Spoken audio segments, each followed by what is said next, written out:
Hello mga kapitbahay, kain tayo. Alam nyo ba, ngayon lang ako nag-almusal, bali tanghalian kasi sobrang busy ko ngayon kasi nga ang dami kong ginawa. Meron po kaming outreach program doon sa aming gym, kaya kailangan kong umattend kasi sayang din yung 5 kilos na rice. Kaya ayan ngayon, no, kumakain na ako. Ayan ito yung ulam ko, oh. Kaya kain tayo mga kapitbahay. Ayan, kain tayo. Sabi nung anak ko, masarap daw ang bami. Ako ang nagluto nun eh. Sabi niya, masarap daw.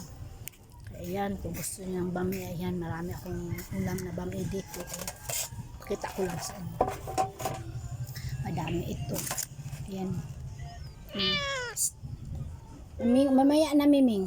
Yan o, diba, ang daming bami. Sa mga mahilig sa bami dyan, shout out po sa inyong lahat. Ayan, kain tayo. Ito ay para sa mga bisita namin. Baka may gustong pumunta dito. Ayan, kain lang tayo. Tsaka mayroon din doon na nag-adobo po ako ng manok. Para sa mga bisita po lahat yan. Kasi po anniversary dito sa amin ngayon.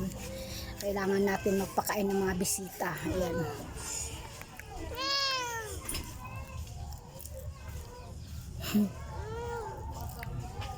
Magkamay muna ako.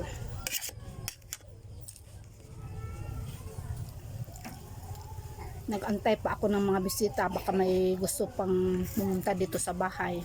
Iniimbitahan ko po kayo na fiesta naman po sa amin, anniversary.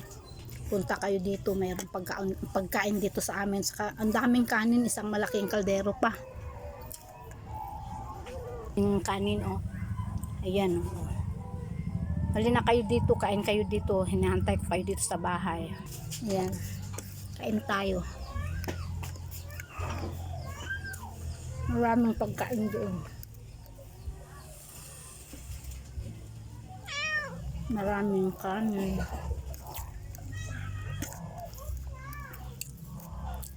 Shout out pala sa mahilig kumain ng bihon na may kanton, tinatawag na bami. Saka meron din pong adobong manok. Ayan.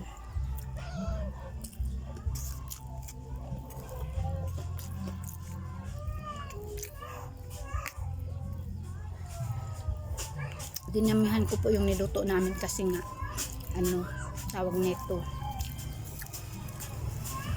Ding, akin na yan, Ding. Dito na lang yan.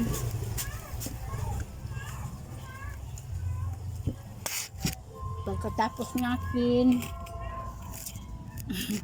kumain, ayan, inom tayo ng ganito, oh.